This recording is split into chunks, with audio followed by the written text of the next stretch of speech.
He's been in the job for nearly 10 years now, but Ban Ki-moon is coming to the end of his 2 terms as UN Secretary-General, and the race is on to find a replacement. The application process is traditionally held behind the closed doors of the Security Council. This time the process will be at least a little more transparent, says UN expert Richard Gowan. For the first time, the UN General Assembly will be holding hearings with the candidates to be Secretary-General. But ultimately, the choice comes down to the big 5 powers on the Security Council, just as in the past. Another change is that for the first time, women have been specifically invited to apply.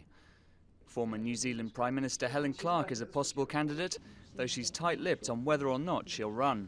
Who knows? She is clear, though, in her support of female candidates generally. As with women's leadership in anything, it sends the message to younger women that anything is possible.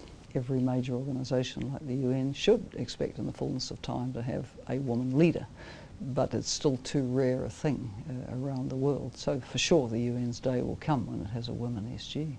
By UN tradition, the next region to produce a Secretary-General should be Eastern Europe.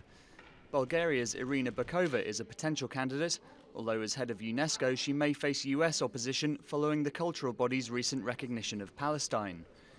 Another Bulgarian, EU Commissioner Kristalina Georgieva, is also a possibility, but there are obstacles to her candidacy too.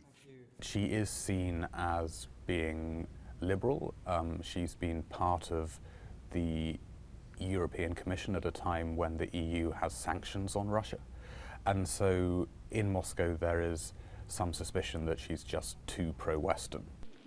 The ongoing war in Ukraine and the migrant crisis may make it less likely for an Eastern European to get the top job, opening it up to other regions including South America, while a much talked about wildcard is Angela Merkel, though of course she would have to give up her day job as Chancellor of Germany.